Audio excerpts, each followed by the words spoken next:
ఈ సమయంలో మరి వాక్య పరిచయం నిమిత్తం మనం సిద్ధపడతాము. పాస్టర్ రతన్ గారు మన మధ్యలో ఉన్న కొత్త పాస్టర్ గారిని మనకు ఇంట్రొడ్యూస్ చేస్తారు. అందరికి వందనాలు. మన మధ్యలో పాస్టర్ చక్రి కాకినాడ ఉన్నారండి. ఆయన యొక్క పరిచయ పేరు ఇమాన్యుయల్ ఆసమ్ మినిస్ట్రీస్. నేను అనేక సంవత్సరాల క్రితం వైజాగ్ లో ఒక ట్రైనింగ్ నడిపిస్తున్నప్పుడు ఆ ట్రైనింగ్ ఆయన వచ్చారు.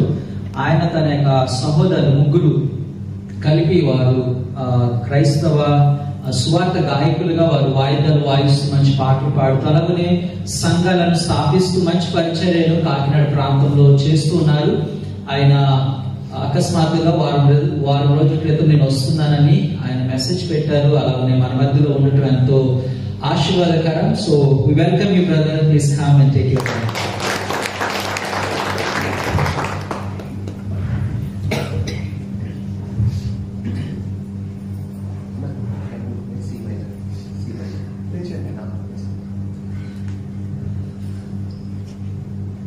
దేవునికి మహిమ కలుగునండి.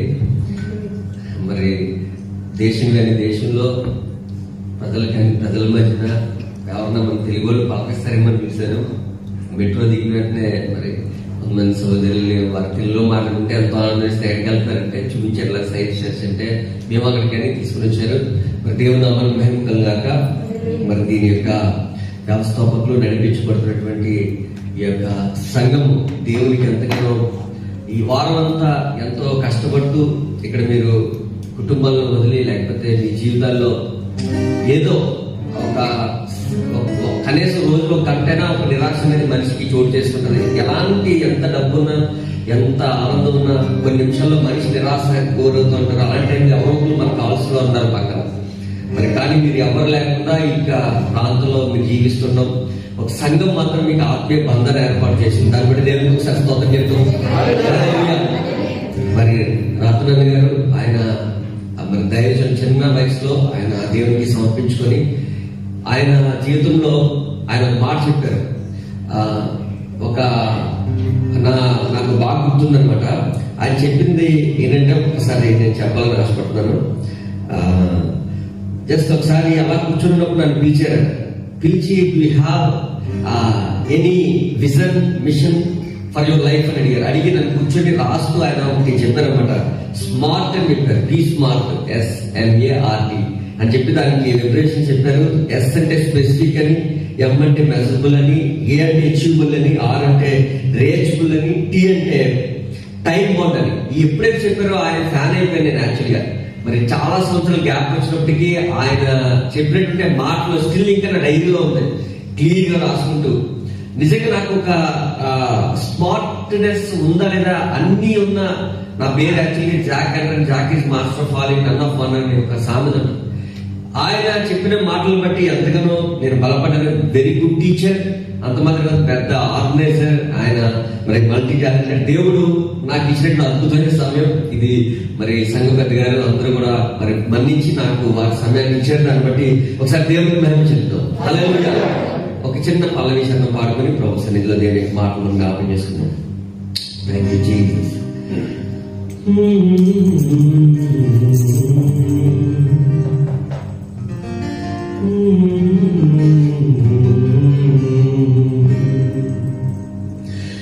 యేసయ్యా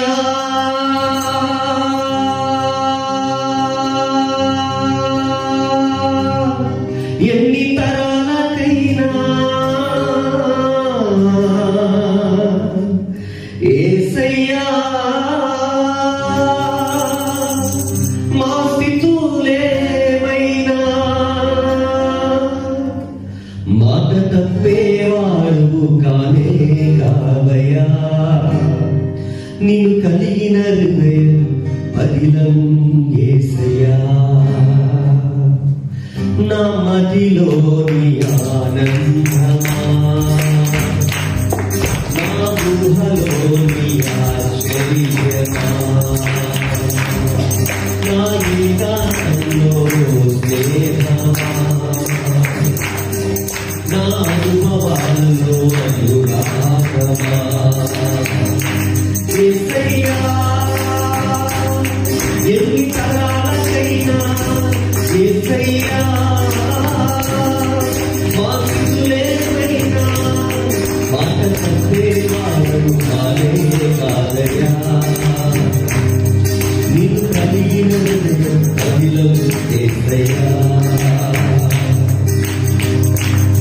నడకలోని అడుగుందని నా శ్వాస కేవలం నీ కృప మాత్రమేనని నా నడకలోని అడుగుందని నా శ్వాస కేవలం నీ కృప మాత్రమేనని నీవు లేకుండా నా పయనం సాగదని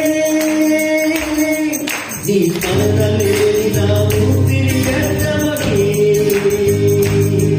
నీవు లేకుండా నా పయనం సాగదని నీ స్మరణలే నా ఊపిరి గడ్డమని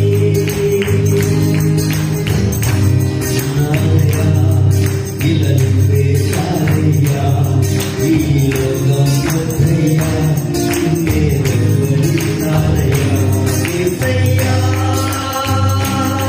నే పాడుతున్నా యేసయ్యా నే నమ్ముతున్నా మాట పంపేవాడు కానే కాదయ్యా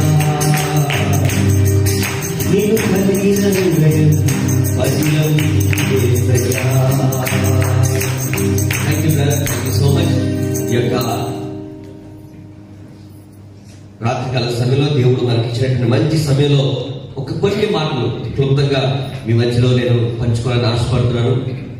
మరి అన్న వర్షిప్ చేస్తున్నారు గిటార్తో ఇక్కడ చాలా మంది రాబోయే రోజుల్లో అద్భుతంగా మీరందరూ కూడా దేవుల్లో వాడబడాలి. చాలా మంది సిస్టర్స్ పాడుతున్నారు.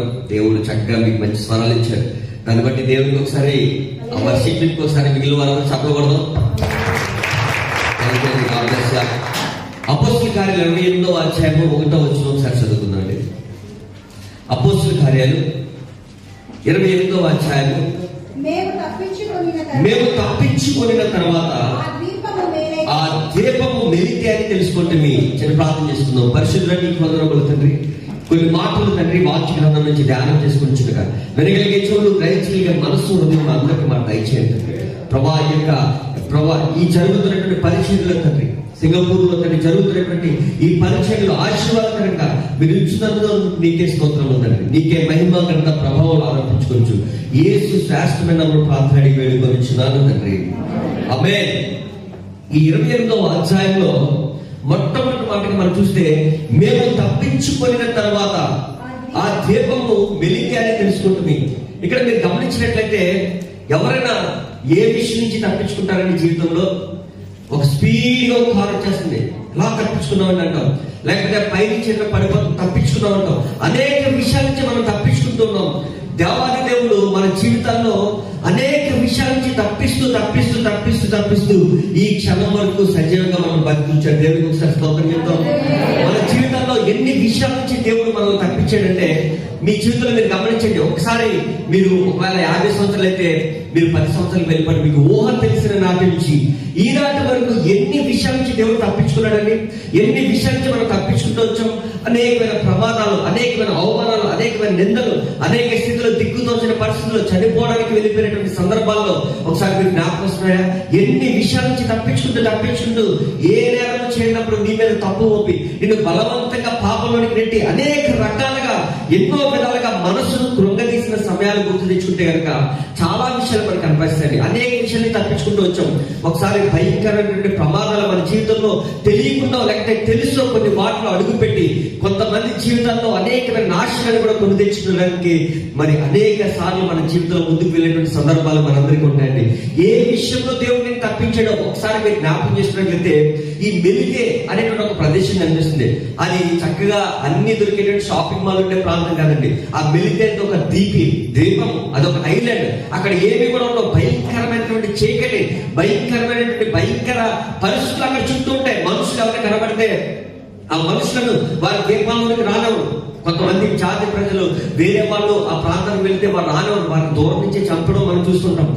ఈ యొక్క మిలిటరీ అనేటువంటి ద్వీపం దగ్గరికి అనేక సందర్భాల్లో అనేక శ్రమలు, శోధనలు ఎదుర్కొంటూ కొంతమంది ప్రయాణం చేసుకుంటూ వెళ్ళారండి. వారెవరో మీరు చూడాలనుకుంటే కనుక 26వ అధ్యాయానికి మీరు వెళితే కనుక అక్కడ అగ్రిప్ప పౌలును చూచి నీ పక్షంన చెప్పుకొనుటకు నీకు సెలవేదని అప్పుడు పౌలు చేయి చాచి ఇలాగ సమాధానం చెప్పసాగారు. అక్కడ ఇద్దరు మనకు కనిపిస్తున్నారండి. 2వ వచనం మీరు చదివినట్లయితే, అగ్రిప్ప రాజా తమ యూదుల్లో ఉండే విస్తార సమస్తమైన ఆచారములను వివాదములను విశేషంగా ఎరిగిన వారు. ఇక్కడ చెప్తూ 26వ అధ్యాయంలో అక్కడ అగ్రిప్ప రాజు అదే రీతిలో మరొక వ్యక్తి దగ్గర అక్కడ ప్రజలు జనసమూహాల అధికారుల మధ్యలో లేకపోతే రాజుల మధ్యలో ఈ అపోస్తలుడైన పౌలు నిలబడి చెప్తాడండి. చెప్తూ ఆయన ఏం చెప్తాడంటే, ఆ వచనాలన్నింటిలో మీరు ఇంటికి వెళ్ళి అపోస్తలుడైన 26వ వచనం మీరు చదువుకున్నట్లయితే ఆయన సాక్షి జీవితాన్ని చెప్తాడండి. ఒకసారి 4వ వచనం చూస్తే, మొదటి నుండి యెరూషలేములో నా జననము మధ్యను బాల్యం నుండి నేను బ్రతికిన బ్రతుకు ఎలాంటి యూదులు. ఈ అపోస్తలుడైన పౌలు సౌలుగా ఉన్నప్పుడు ఆయన యూదుడండి. ఆయన చాలా చదువుకున్నటువంటి విద్యావేత్త, ధనవంతుడు. అదే రీతిలో ఆయన యూద ఆ రాజ్యంలో లేకపోతే ఆ దేశంలో బహు ప్రజ్ఞాశాలి అంటే జ్ఞానము కలిగినటువంటి వ్యక్తి. ఆయన ఎలా బ్రతికాడో అక్కడ ప్రజలందరూ తెలుసు. ఆయనే పట్టుకుని వచ్చి తీసుకుని వచ్చారు. అధికారులను తీసుకుని వచ్చినప్పుడు ఆయన చెప్తా ఉంటాడంటే, 6వ వచనంలో చూస్తే 5వ వచనంలో, వారు మొదటి నుండి నన్ను ఎరిగిన వారు కనుక సాక్షించుటకు వారికి ఇష్టమైతే నేను మన మతములోని బహు నిష్ఠగల తెగను అనుసరించి పరిసయ్యుడిగా ప్రవర్తించినట్లు చెప్పగలరు. అనేక మంది నుంచున్నప్పుడు ఆయన చెప్తున్నాడు ధైర్యంగా, నేను ఎలా బ్రతకనో మీకు తెలుసు, నేను ఒక పరిచయంగా ఉన్నాను. చిన్ననాటి నుంచి బాల్యం నుంచి నేను బ్రతికిన దినలన్నీ కూడా మనకు తెలుసు. మీ ఇంట్లో తల్లిదండ్రులకు మనం ఎలా బ్రతికమో మన తల్లిదండ్రులకు తెలుస్తుంది కదా ఖచ్చితంగా. మరి ఇరుగు పొరుగు వారు తెలుస్తుంది కానీ మన మంచితనం తెలుస్తుంది, మన చెడుతనం కూడా తెలుస్తుంది. మరి ఎవరు కూడా మీరు బాధపడకండి. ఈ లోకంలో దేవుడు అందరూ మంచివారని చెప్పట్లేదు, అందరూ నీతిమంతులని చెప్పట్లేదు. అందరూ పాపము చేసి దేవుడి నుంచి మహిమను పొందారు. ఒక్కరు కూడా నీతిమంతులు లేదంట. దేవుడు ఆకాశం నుంచి, ఆ పై ఆకాశం నుంచి, ఆకాశం అంటే మీరు అనుకోండి, ఆకాశం దేవుడు ఎలా చూస్తున్నాడు అనుకోండి. కీర్తనలో చెప్తారు కదా, ఆకాశం నా సింహాసనం, భూమి అంటే మీరు గమనించిన ఒక ఇమాజినేషన్ చేయండి. ఆకాశం ఒకవేళ ఆయన సింహాసనం అయితే, భూమి ఆయన పాద పెట్టబెట్టి ఆయన శిరస్సు ఎక్కడ ఉన్నట్టండి, పైన అంటే పరలోకంలో ఉన్నట్టే కదా. అంటే ఆశీనుడైనటువంటి దేవుడు చూసినప్పుడు ఎవరు కూడా నీతిమంతులు కనిపించలేదంట. కానీ ఈ పౌలుగా మారినటువంటి సౌలు కూడా అంతే. ఏ విధంగా అతను బాల్యము పోలేదు, ఆయన యవ్వనం పోలేదు. అనేక సందర్భాల్లో దేవుని యొక్క బిడ్డలంతా కూడా హెచ్చిస్తున్నాడు. అక్కడ మీరు చూస్తే కనుక ఆ 6వ వచనంలో, ఇప్పుడైతే దేవుడు మన పితరులకు చేసిన వాగ్దానం విషయమైన నిరీక్షణ గురించి నేను విమర్శింపబట్టకు నిలిచినాను. దేవునికి మహిమ కలుగుగాక. ఆయన నిలబడి ఉన్నాడండి. ఎక్కడంటే ఆయన విమర్శ చేస్తున్నారు. నువ్వు ఎందుకు దేవుని ప్రకటిస్తున్నావు, ఎందుకు దేవుని ఎందుకు భయభక్తులు కలిగి ఉంటున్నావు, ఎందుకు నువ్వు నీ ప్రాంతాన్ని విడిచి అనేక ప్రాంతాలకు వెళ్ళి దేవుని యొక్క సువార్తను ప్రకటిస్తున్నావు, ఎందుకు నీ సాక్ష్యాన్ని కాపాడుకుంటున్నావు, ఎందుకు నీ జీవితంలో యేసుక్రీస్తు ప్రభువుని అందరికీ నువ్వు ప్రకటిస్తున్నావు అని మాట్లాడుతూ ఆయన్ని ప్రజల ముందు అధికారులకు నిలబడినప్పుడు ఆయన సమాధానం చెప్తున్నాడు. ఆయన బాల్యం కోసం చెప్తున్నాడు, ఆయన చెడ్డతనం చెప్తున్నాడు, ఆయన సాక్ష్యాన్ని ధైర్యంగా పంచుకుంటూ మీరు అలా చదువుకున్నట్లయితే 11వ వచనం చూస్తే, అనేక పర్యాయములు సమాజ మందిరములన్నింటిలో వారు దండించి వారు దేవదోషణ చేయనట్లు బలవంత పెట్టి చూచింది. మరియు వారి మీద మిక్కిలి క్రోధము గలవారనే ఇతర పట్టణములకు వెళ్లి వారిని హింసించుంటిని. క్రైస్తవ సంఘాన్ని హింసిస్తున్నాడండి. భయంకరంగా క్రోధంతో, అంటే కోపంతో కాదు, మిక్కిలి క్రోధంతో అంట భయంకరంగా హింసిస్తున్నటువంటి ఈ యొక్క సౌలుగా పిలువబడుతున్నటువంటి పౌలు గారు ఆయన ఏం చేస్తారంటే ఆ యొక్క ప్రజల మీద, అధికారుల మధ్యన, ఆ యొక్క తాల్మీకి అదే రీతిలో అక్కడ ఉన్నటువంటి అధికారుల మధ్యలో నిలబడి ఆయన మాట్లాడుతున్నాడండి. మాట్లాడుతూ ధైర్యంగా చెప్తున్నాడండి. ఈ దినాన్ని కూడా మనము కూడా దేశం కానీ దేశం వచ్చినప్పటికీ మన సాక్ష్యాన్ని ఎలాగ మనం నిలబెట్టుకోవాలంటే, ఏ సందర్భంలో అయినా సరే మన జీవితంలో దేవుడు మన అనేక విషయాల నుంచి తప్పించుకుంటూ వచ్చాడు. ఒక విషయం, రెండు విషయాలు కాదు, ఎన్నో వాటి నుంచి తప్పించుకుంటూ వచ్చాడు. ఏ వార్త వింటామో మనకు తెలియదు, ఎలాంటి పరిస్థితులు మన జీవితంలో వెళ్తే తెలియదు, మన కుటుంబం వెళ్తే తెలియదు. అయినప్పటికీ కూడా దేవుడు తన రెక్కల చాటున బలిష్టమైనటువంటి ఆయన కృపగల హస్తముల కింద మనం బలపరుచుతూ మనం నడిపించుకుంటూ వస్తున్నాడండి. దేవుడికి ఒకసారి స్తోత్రం చెప్తాం. అలాంటి వ్యక్తి ఏం చేస్తారంటే, సుమారుగా అక్కడ అగ్రిప్ప రాజా 19వ వచనం, ఆకాశం నుండి కలిగిన ఆ దర్శనము నేను అవిధేయుడను కాక. చూడండి అక్కడ చెప్తున్నటువంటి మాట మీరు ఇంటికి వెళ్ళి ఒక్కొక్క వచనాన్ని మీరు ధ్యానం చేసినట్లయితే అద్భుతంగా ఉంటుందండి. ఆకాశం నుంచి ఒక దర్శనం ఆయనకు వచ్చింది.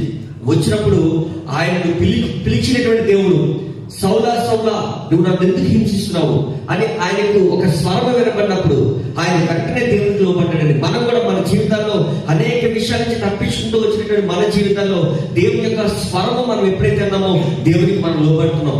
అనేక సందర్భాల్లో లోకము, శరీరము మనం లాగినప్పటికీ కూడా, మన మనస్సు మనకు ఆధీనంలో ఉండలేనప్పటికీ కూడా కేవలం ఆ దేవుని బట్టే, కేవలం ఆ సిలువను చూస్తూనే మన జీవితాలు ముందుకు వెళ్ళిపోతున్నాయండి. ఎందుకు మనం అందరిలాగా ఉండలేకపోతున్నాం? ఎందుకు మన జీవితాల్లో ఒక రకమైనటువంటి ఒక త్యాగపూరితమైన జీవితాన్ని జీవించడానికి మనం ఇష్టపడుతున్నామంటే కేవలం ఆ దేవుని బట్టి, యేసుని బట్టి. దేవునికి ఒకసారి స్తోత్రం చెప్తాం. ఈ విధంగా వెళ్ళిపోతూ ఆయన చెప్తున్నప్పుడు 27వ అధ్యాయానికి వచ్చేద్దామండి. 27వ అధ్యాయానికి మనం చూస్తే దాంట్లో ముందుగా 31వ వచ్చిన 26వ చూస్తే, ఈ మనుషుడు మరణములకైనను బంధకములకైనను తగినదేమీ చేయలేదని తమలో తాము మాట్లాడుకుని, అందుకు అగ్రిప్ప ఈ మనుషుడు కైసరేయులను చెప్పుకుందని అవని ఇతనిని విడుదల చేయవచ్చునని ఫేస్తో చెప్పారు. తర్వాత 27వ అధ్యాయానికి వచ్చినప్పటికీ ఇక్కడ మరి ఏ విధంగా తప్పించబడ్డారో ఇక్కడ క్లియర్గా రాయబడి, మేము ఓడ ఎక్కి ఇటలీ వెళ్ళాలని నిర్ణయం అయినప్పుడు వారు పౌరులు మరికొందరు ఖైదులను ఐగుప్తు పటాలంలో శతాధిపతి యూలి అని వారికి అప్పగించి, ఒక అధికారికి అప్పగించారు. ఇంతకీ తప్పించబడిన వారు ఎవరంటే సుమారు ఇక్కడ మీకు కనిపిస్తారు 276 మంది మీకు కనిపిస్తారండి. ఎంతమంది చెప్పండి ఒకసారి. అందులో 276 మంది వారు ప్రయాణం చేసుకుంటూ వెళుతున్న సందర్భాల్లో 27వ అధ్యాయం అంతా కూడా అనేక గాలి, తుఫాను, సముద్ర అలల మధ్యలో వారు కొట్టుకుంటూ ఉంటారండి. భయంకర పరిస్థితి ఏర్పడుతుంటది. కానీ ఈ పౌలు గారికి దేవుడు ఒక వాగ్దానం చెప్తాడు. ఏంటంటే, నీకు ఏ హాని కలగదు, నువ్వు వెళ్తున్న మార్గాల్లో నీకు ఏ విధమైన హాని కలగదు, నేను నీకు తోడుగా ఉంటానని దేవుడు ఆ సెలవిచ్చిన వాగ్దానం ప్రకారంగా వాళ్ళు వెళ్తున్నటువంటి ఆ యొక్క వాడలో భయంకరమైన తుఫాను వస్తుంది. అందరూ కూడా చాలా బాధపడతారు. ఆ వాడ నాయకుడికి ఏం చేయలేదు, ఆ యూలే అనేటువంటి అధికారికి ఏం చేయలేదు తెలియదు. భయంకరమైన పరిస్థితులు అల్లకల్లోలం అయిపోతున్నటువంటి పరిస్థితుల్లో ఏం చేస్తారంటే అపోస్తలుడు పౌలు గారు చెప్తారు, అయ్యా నేను ఒక ఆలోచన చెప్తాను, మనం తినేటువంటి ఆహారం అంతా కింద పడద్దాం అంటే వారు ఒప్పుకోరు. అనేక రకాలైన సలహాలు ఇస్తారు. ఏది కూడా వారు పాటించారు. 27వ అధ్యాయం అంతా కూడా మనం చూసినట్లయితే ఎలాగైతే వారు తప్పించుకొని భయంకరమైనటువంటి ఆ యొక్క గాలి, వర్షంలో, తుఫాన్లో వారు తప్పించుకుని ఒక ద్వీపానికి వెళ్తారండి. మన జీవితాల్లో ఇప్పటి వరకు చూడండి, ఈ కరోనా వచ్చింది, భయంకరంగా అనేక మందిని కబలించింది, అనేక మందిని తీసుకుని వెళ్ళిపోయింది. అధికారులు, గొప్పవారు సైతము మరణం అయిపోయారు. మనం ఏదైనా గొప్ప కార్యమైన దేవుని కోసం చేసామా, లేకపోతే మన జీవితంలో ఎన్ని రకాలుగా తప్పించుకొని మనం ఎంతో గదుల్లోనే ఉండిపోయామంటే కాదు. మనందరూ కూడా బయటకు వచ్చిన సందర్భాలు ఉన్నాయి. అనేక సార్లు మనం కూడా వారి వల్లే షాపులకు వెళ్ళినటువంటి సందర్భాలు ఉన్నాయి. అయినప్పటికీ కూడా దేవుడు మనల్ని తప్పించాడు. దేవునికి మహిమ కలుగాక. 2019-20 సంవత్సరంలో మనం ఏమైపోతుందో, మన జీవితాలు ఏమైపోయాయో కూడా మనకు అర్థం కాని పరిస్థితులకు వెళ్ళిపోతుందండి. ఇక్కడ మనం చూస్తే 27వ అధ్యాయంలో మనం చూస్తే 21వ వచనం, వారు బహుకాలము భోజనం లేక ఉన్నందున పౌలు వారి మధ్య నిలిచి, అయ్యేలాగా మీరు నా మాట విని క్రేతు నుండి బయలుదేరకే ఉండవలసినది, అప్పుడు హాని నష్టము కలగకుండా. తర్వాత 22వ వచనం చూడండి, వారు అందరూ చెప్తున్నాడు, ఇప్పుడే నేను ధైర్యము తెచ్చుకున్నాడని మిమ్మల్ని వేడుకొనిచున్నాను, ఓడకే గాని మీలో ఎవరి ప్రాణంలో కానీ హాని కలగదు. దేవునికి ఒకసారి స్తోత్రం చెప్తాం. చూడండి, ఒక దేవుని బిడ్డ ఒక వాడలో వెళ్తున్న సందర్భాల్లో ఆ దేవుని బిడ్డ కూడా ఖైదీగా బంధించబడి వెళ్తున్నటువంటి ఆ సందర్భాల్లో చెప్తూ ఉన్నాడు, దేవుని బట్టి చెప్తున్నాడు, ఈ వాడకే గాని, వాడకి ప్రమాదాన్ని ఖచ్చితంగా వాడలో ఉన్న వారందరికీ కూడా హాని కలుగుతుంది. వాళ్ళకే కానీ, వాళ్ళ నడుతున్న నాదుకుడికే కానీ, మనకు కానీ ఏ హాని కూడా జరగదు. ఎందుకు చెప్తున్నాడంటే దేవుడు ఆల్రెడీ ఆయన వాగ్దానం చేశాడు. నిన్ను విలువను ఎడబాయనని వాగ్దానం చేసిన దేవుడు మనకు కూడా అనేక విషయాల నుంచి తప్పించినటువంటి దేవుడు. ఈ జనాన్ని మన చెయ్యి వదలనని దేవుడు వాగ్దానం చేస్తున్నాడు. అనేక సందర్భాల్లో మనం అందరం వదిలేసినట్టుగా, లేకపోతే అందరూ మనల్ని తోసివేసినట్లుగా మన మనసు మనకు అనిపిస్తుంది. ఎలాంటి సందర్భాల్లో కూడా మీరు అనుకోకండి. కొన్ని సందర్భాల్లో దూరం ఉన్నప్పుడు మంచి ఆలోచన కన్నా చెడు ఆలోచనలు ఎక్కువగా మనల్ని తట్టుతూ ఉంటాయి. మంచి కన్నా చెడు మనల్ని తోస్తూ ముందుకు తీసుకుని వెళ్ళిపోతుంటది. కానీ దేవాది దేవుడు నీ పక్షాన్ని ప్రతి క్షణం కూడా నిన్ను ఎలా చూసుకోవాలో దేవుడికి తెలుసండి. ఒక తల్లికి తెలియదేమో ఒక బిడ్డకు ఎలా చూసుకోవాలో, కానీ దేవుడికి సమస్తం తెలుసు. ఆయన కన్న తల్లి కంటే, లేకపోతే కన్న తండ్రి కంటే మిన్నైనటువంటి ప్రేమతో ఆయన ప్రేమించే దేవుడు. నీ కష్టాల్లో, బాధల్లో, నష్టాల్లో ఆయన తోడుగా ఉండేటువంటి దేవుడు. ఒక్క దేవుని బిడ్డ ఆ వాడలో ప్రయాణం చేస్తూ ఆ సుమారు సుమారుగా 276 మందికి ధైర్యం చెప్పగలుగుతాడండి. దేవుడికి మహిమ కలుగాక. అలా మన జీవితాలు ఉండగలమండి. కనీసం మనకు ఉన్నటువంటి నలుగురిలో, లేకపోతే కనీసం ముగ్గురులో, మన కుటుంబంలో మనకు మీరైతే దూరంగా ఉన్నారు కదా, మీ కుటుంబం మరి ఎలా ఉంటుందని మీకు కొంచెం భయం లేకపోతే ఆందోళన ఏదైనప్పటికీ ఉంటుంది. ఎలాగున్నా సరే మీరు ఒక్కరు నిలబడితే మీ వల్ల మీ కుటుంబాన్ని దేవుడు ఆశీర్వదిస్తున్నాడు. మీ వల్ల అనేక మందికి ధైర్యాన్ని నింపుతున్నాడు. నీ వల్ల అనేక మంది బాగుపడాలి. నీ వల్ల అనేక మంది ధైర్యం పొందుకోవాలి. మన వల్ల, క్రైస్తవుల వల్ల, లేకపోతే దేవుడు నమ్ముకున్న బిడ్డ వల్ల అనేక మందికి మార్గం తెలియకుండా వెళ్ళిపోతున్నప్పుడు మార్గం చూపించబడాలి. అనేక మంది అశాంతి ఉన్నప్పుడు శాంతి కలగాలి. అనేక మంది బాధతో ఉన్నప్పుడు ఓదార్పు కలగాలి. అనేక మంది నిరాశ విశ్వంలో కూలిపోతున్నప్పుడు వారికి బలం ఇచ్చే మాటలుగా మనం మాట్లాడాలి. వారికి లేవనెత్తే మాటలుగా ఉండాలి. వారిని బలపరిచే విధంగా ఉండాలి. ఏ క్రైస్తవుని మాట కూడా బలహీనపరిచేగా ఉండకూడదు. ఏ క్రైస్తవుని మాట కూడా మనను ఏడిపించేటట్టుగా ఉండకూడదు. కానీ దేవుని బిడ్డగా ఆ పౌలు గారు ప్రాణం చేసుకుంటూ వెళ్తారండి. వెళ్ళిపోతూ మీరు చూసినట్లయితే అద్భుతంగా అక్కడ చూడండి 27వ అధ్యాయము చివరగా 43వ వచనం చూస్తే, శతాధిపతి పౌలును రక్షింపని ఉద్దేశించి వారి ఆలోచన కొనసాగినాక మొదట ఈదగా వారు సముద్రంలో దూకి దరిగిపోవాలను, కడమ వారిలో కొందరు పలకల మీదను కొందరు ఓడ చెక్కల మీదను పోవాలని ఆజ్ఞాపించిన. ఇలాగ అందరూ తప్పించుకొని దానికి చేరి అప్పుడు చెప్తున్నాడు, మేము అందరూ తప్పించుకొని ఏదో ఒక విధంగా మీకు ఏది దొరుకుతుంది, మీరు సంపాదించిన కొంతైనా పర్లేదు, ఆ కొంతైనా పట్టుకొని మీరు యొక్క జీవితాన్ని కొనసాగించండి. దేవుడు మీకోసం దాచించిన మేలన్నీ కూడా ఆయన తీసుకొస్తున్నాడు. మనం దేనికి తొందరపడకూడదు. మీకుంటే ఆరోగ్యం కొంతైనప్పటికీ కూడా దాన్ని కొనసాగించండి. నేను మలేషియాలో ఒక ఇంట్లో ఉంటున్నాను. ఆయనకి 2 కిడ్నీలు పాడైపోయారు. రోజు విడిచి రోజు డయాలసిస్ చేసుకోవాలంట. ఎంత పెద్ద కాయలు ఉన్నాయని చేతి మీద అట్లా పైపులు పెట్టి రోజు విడిచి రోజు డయాలసిస్ అంటే చూడండి, మన రక్తం అంతా బయట తీసి నీళ్ళతో మిక్స్ చేసి మళ్ళా ఎక్కిస్తా ఉంటారు. ఎంత ఉదయం యాక్చువల్గా ఈ రోజు ఆయనకు రావాలి, కానీ దేవుడి కృప దేవుడు ఇక్కడ నడిపించారు. ఉదయం 8 గంటల నుంచి సాయంత్రం 4 గంటల ఒక మిషన్ లో పనిచేస్తూ ఉంటాయి. ఈ బాడీలో 2 కిడ్నీలు పనిచేయవలసిందే. ఒక మిషన్ పనిచేయాలంటే ఒక రోజు బ్రతకడానికి ఆ 2 కిడ్నీలు చేసేటువంటి ఒక మిషన్ ఒక రోజు చేస్తుంది. దేవుడు మనల్ని ఎంత అద్భుతంగా నిర్మించాడండి. అనేక మంది చూడండి, మీరు బయటకు వెళ్ళి ఎంత భయంకరమైన ప్రాణాపాయ స్థితిలో ఉన్నారు. దేవుడు మనల్ని ఎన్ని విషయాల నుంచి తప్పించుకొస్తున్నాడు, ఎన్ని విషయాలు మనం రక్షిస్తున్నాడు. ఏదైతే మనకు ఉన్నదో దానిని పట్టుకోండి. ఏదైతే మనకు దేవుడు ఇచ్చాడో దాన్ని గట్టిగా పట్టుకొని, ప్రభా నేను వదలను తండ్రి, ప్రభా నేను నిన్ను విడువను తండ్రి, ప్రభుని మనం వేడుకోగలిగితే కనుక నా దేవుడు, నీ దేవుడు గొప్ప అద్భుతమైనటువంటి శక్తివంతమైన దేవుడు. ఆ శక్తిని కనిపించకపోవచ్చు, కానీ చూడండి అపోస్తలుడైన పౌలు ద్వారా ఎలా కనిపించిందో మనం చూడగలిగితే కనుక అందరూ వెళ్ళిపోయిన తర్వాత 28వ వచనంకి, మేము తప్పించుకున్న తర్వాత ఆ ద్వీపము మెలితే అని తెలుసుకోండి. మీ అనాగరికుల ద్వీపవాసులు మాకు చేసిన ఉపచారం అంతంత కాదు. ఎలాగనగా అప్పుడు చూడండి, అప్పుడు వర్షం కురియను, చలిగా ఉన్న వారు నిప్పురాజ పెట్టి మమ్మల్ని అందరినీ దరికి చేర్చుకుని. 3వ వచనం, అప్పుడు పౌలు మోపిడి పుల్లలేని నిప్పుల మీద వేయగా చూడండి అనేక సందర్భాల్లో 276 మంది ఎక్కడో దారిలోనే చనిపోవాలి. ఒక్క దేవుని బిడ్డ ఆలోచన వల్ల వాళ్ళందరూ బ్రతుకు వచ్చారండి. ఆయన ఆలోచన వల్ల అనేక మరి వారు ప్రాణం చేసుకుంటూ రాగలిగారు. వచ్చినటువంటి ఆ వ్యక్తి జీవితంలో జరుగుతున్నటువంటి పరిస్థితి చూడండి. నీ జీవితంలో కూడా ఎంత భక్తి చేస్తూ, ఎంత విశ్వాసంగా కొనసాగుతున్నావు, దేవుడిలో నమ్మకంగా ఉంటున్నాను, ఎవరైనా అనుకున్నా సరే దేవుడిలో నేను కొనసాగుతున్నాను ఒక నిరాశ నీకున్నట్లయితే దేవాదేవుడు చెప్తున్నటువంటి ఈ యొక్క మాట నీకోసమే. ఒక్కసారి జ్ఞాపకం చేసుకో. ఆయన పుల్లలన్నీ ఏరుకొని వస్తున్నప్పుడు చూడండి, ఒక సర్పము కాకకు బయటకు వచ్చి అతనికి చేయి పట్టాను. చెప్పండి అందరూ కూడా, ఎంత మందిని రక్షించినటువంటి, ఎంత మందిని ప్రాణాపాయ నుంచి ఆ బయటకు తీసుకోవడానికి దేవుని యొక్క ఆలోచన ద్వారా, దేవుని ప్రేరేపణ ద్వారా వచ్చినటువంటి వ్యక్తిని పాము పట్టుకుందా, దేవుని సేవ పరిచయం చేసినటువంటి వ్యక్తిని భయంకర రోగము వెంబడిస్తుందా, దేవుని యొక్క సన్నిధిలో విశ్వాస జీవితంలో అనేక మందికి ఆధ్యాత్మికంగా బలపరుచినటువంటి వ్యక్తులను, అనేక మంది విశ్వాస జీవితంలో ఉన్నతమైన శిఖరాలు ఎక్కడానికి ప్రతి క్షణము ప్రయత్నిస్తున్న విశ్వాస జీవితంలో శోధనల, విశ్వాస జీవితంలో బలహీనతల, విశ్వాస జీవితంలో పాపము మనం ప్రారంభించడం వల్ల ఎన్ని విషయాలు చోటు చేసుకున్నాయండి. ఇప్పటికే ఆ పౌలు చేసిన పని కోసం దేవుడు ఆయనకి ఆశీర్వాదాలు ఇచ్చారు కదా. ఎంతవరకు తీసుకొని వచ్చిన తర్వాత ఆ మెత్తి దీపానికి వచ్చిన తర్వాత అందరిని వదిలేసి ఆయన చేతినే పట్టుకోవాలా? ఈ శ్రమలన్నీ కూడా ఎంత భక్తి చేస్తున్నప్పుడు నన్నే పట్టుకోవాలని నా పక్కన వాడు ఎంత సంతోషంగా లోపల పడుతున్నాడు, ఎంత ఆనందంగా ఉంటుంది. అన్ని శ్రమలు నాకెందుకు వస్తున్నాయి అని మీ జీవితంలో కూడా ఎప్పుడు కూడా నిరాశ నిస్పృహ అనేది ఖచ్చితంగా మనకు వస్తుంది. వస్తుంది. వచ్చిన వెంటనే మన నిస్పృహ, నిరాశ, బాధ, శ్రమ, శోధన దేవుని చేతిలో పాడేటంటే, కట్టేసి దేవుని చేతికి ఇచ్చేటంటే, ఆ దేవుడే నీ పక్షాన వ్యాజ్యమాడతాడు, దేవుడే నీ పక్షాన సహాయం చేస్తాడు, దేవుడే నీ కోసం ఆయన ఎదురు చూసి నీకు రావాల్సిన దీవెనని కూడా దేవుడు నీకు దయచేస్తాడు. దేవుడికి మహిమ కలుగాక.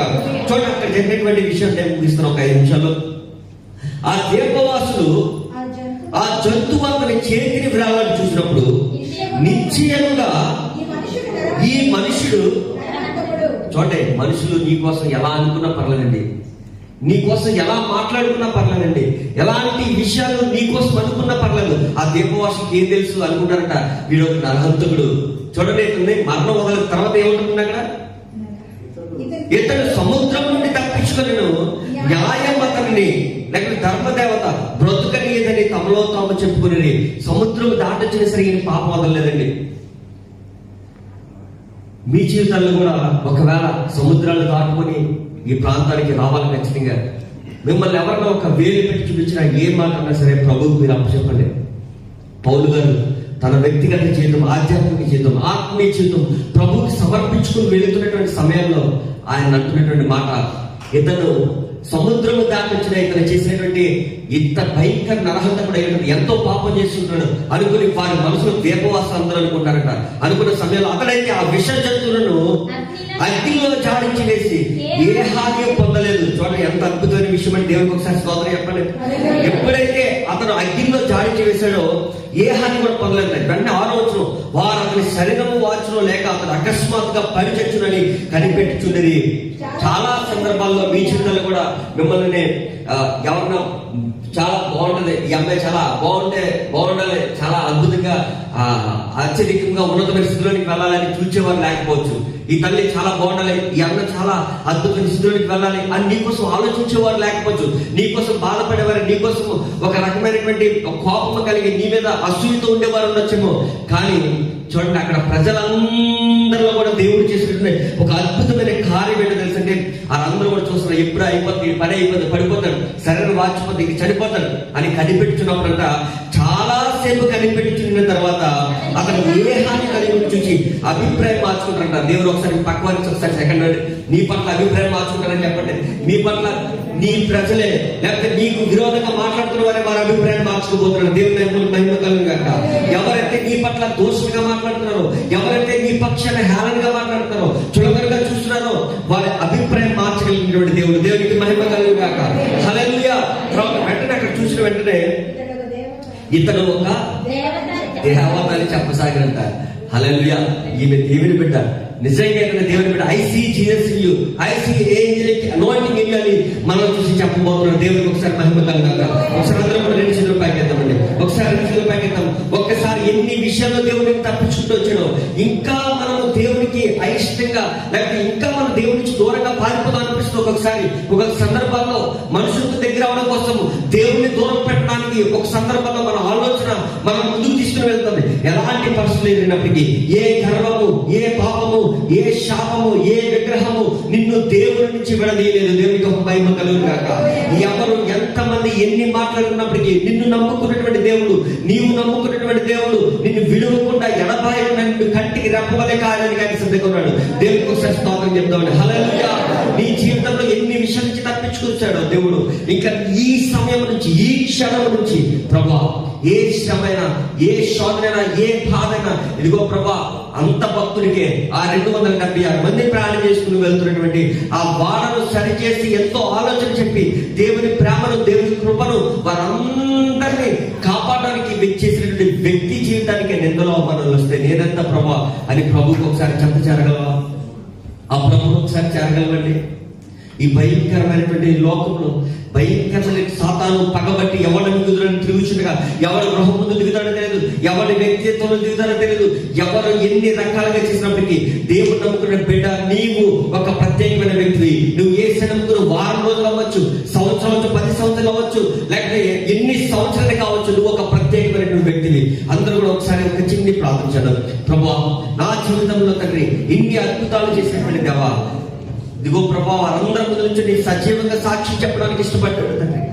వారి యొక్క బాల్యము, యవ్వనము సంఘాన్ని ఎలా హింసించాడో, భయంకరమైన స్థితిలోనికి వారిని తీసుకుని వెళ్ళాడో, ఇలా పాటలు పాడుతున్న వారిని, సభలు జరుగుతున్నప్పుడు అనేక మంది దేవుడిని వెంబడిస్తున్నప్పుడు వారు రాళ్ళతో కొట్టినటువంటి చంపిన వ్యక్తి ఈ మధ్యన దోషిగా నిలబడిన సందర్భాల్లో ఆయనను క్షమించినటువంటి దేవుడు ఈనాడు నిన్ను నన్ను క్షమించడానికి ఆయన సిద్ధంగా ఉన్నాడు. ఒక చిన్ని ప్రార్థన. అవును తండ్రి, నేను నిన్ను విడుదలయ్యా, నన్ను ఎంతగా రక్షించినటువంటి దేవా, నన్ను ఎంతగా కాపాడినటువంటి దేవా, నిన్ను మర్చిపోను తండ్రి. నన్ను ఎన్నో విషయాల నుంచి తప్పించావు ప్రభా, ఇంకా నువ్వు నన్ను తప్పించిపోతున్నావు తండ్రి. ప్రభా, రాబోయేటువంటి నా శరీరంలో వచ్చే ఏ రోగమైనా యేసు నామములో తండ్రి దాన్ని స్వస్థపరచు దేవుడు. నా శరీరంలో గమనిస్తున్న ప్రతి రోగాన్ని, ప్రతి శాపాన్ని, ప్రతి పాపాన్ని కొట్టివేసి నన్ను నూతనంగా మార్చు తండ్రి. ఇక నిశ్చితంగా నా జీవితంలో నూతనమైన కార్యాలు నేను చూడడానికి సహాయం ఈ తండ్రి. ప్రభా, నీ కృపను విస్తరింపచేయండి తండ్రి. ప్రభా, ఇంత అద్భుతమైన సమయాన్ని చేసే ఆవుతులకి, ప్రభా నాయకులకి, ప్రభా నీ కృపను తోడుగా చెప్పి వచ్చిన ప్రతి బిడ్డను మీరు దీవించండి. వారికి కావాల్సినట్టు కూడా మీరు సమకూర్చమని యేసు పరిశుద్ధంలో ప్రార్థన వేడుకొనిచున్నాను తండ్రి. ఆమేన్. ఆమేన్. ఇంత మంచి అవకాశం ఉన్నా అందరికీ ప్రత్యేక వందనాలు. అదే రీతిలో మీ అందరూ కూడా ప్రత్యేకంగా ప్రభు పేర తెలియజేసుకొచ్చున్నాను.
నాతో మాట్లాడు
దేవుని తట్టు చూద్దామండి. దానిలో వచ్చి దినాన్న దేవుని యొక్క సన్నిధిలో మనం సమయాన్ని గడిపి ఉండగా అది మీకు ఎంతో దీవెనకరమై ఉన్నది. మంచి వాక్యాన్ని విన్నా దేవుని సన్నిధిలో మంచిగా ఆరాధించడానికి దేవుడు కృప చూపించున్నాడు. యేసయ్యకి వందనాలు. ఈ రాత్రికాల సమయంలో మా ప్రియులను, మా సంఘాన్ని నీ చేతులకు అప్పచెప్తున్నా. ఇది మాత్రం కూడా ఆదినంత వరకు మీరు నడిపించిన విధానం బట్టి నీకు వందనాలు తెలియజేస్తున్నాం.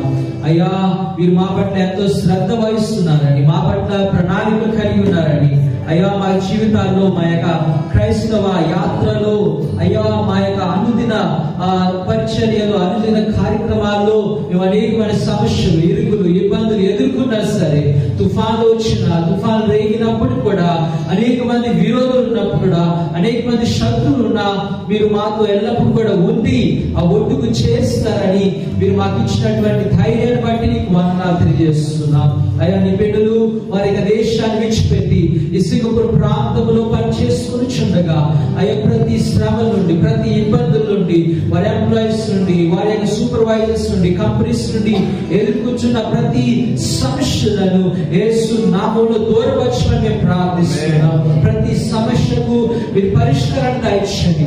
వ్యాధుల నుండి, అప్పుల బాధల నుండి, అనేకమైనటువంటి నిరాశ నుండి నీ ప్రజలను విడిపింపజేసి నీ రక్షణ ఆనందంతో ప్రతి బిడ్డకు నింపమని మేము ప్రార్థన చేస్తున్నాం. విడిచి వచ్చినటువంటి కుటుంబాన్ని, బిడ్డలను, అయా భార్య భర్తలను, తల్లిదండ్రులను, స్నేహితులను జ్ఞాపకం చేసుకుంటున్నాం. వారి పట్ల నీ కృప చూపించి వారి భద్రపరిచి కాపాడమని ప్రార్థిస్తున్నాం. ఇక్కడ కూడా కంపెనీస్ లో, ఇళ్లలో, అనేకమైన ప్రదేశాల్లో, ఆఫీసెస్ లో పనిచేస్తున్నప్పుడు వారి ప్రయాణాల్లో నడిపించమని మేము ప్రార్థన చేస్తున్నాం.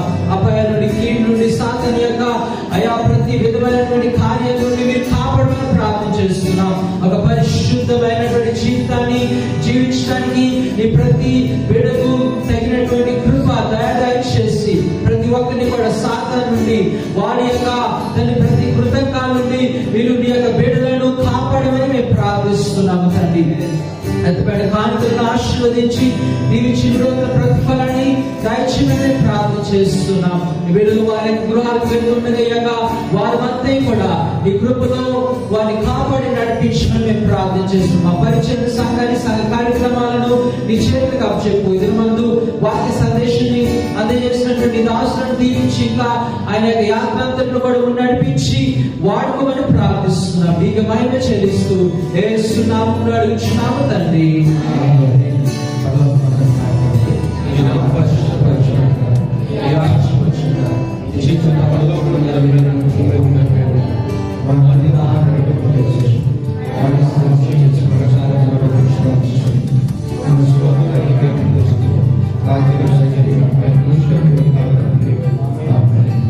తండ్రి మన దేవుని ప్రేమ, యేసుక్రీస్తు వారి కృప, పరిశుద్ధాత్మ సహవాసం సన్నిధి మనకును, మన కుటుంబానికి, మన పరిచర్యకు తోడై ఉండి నడిపించును గాక.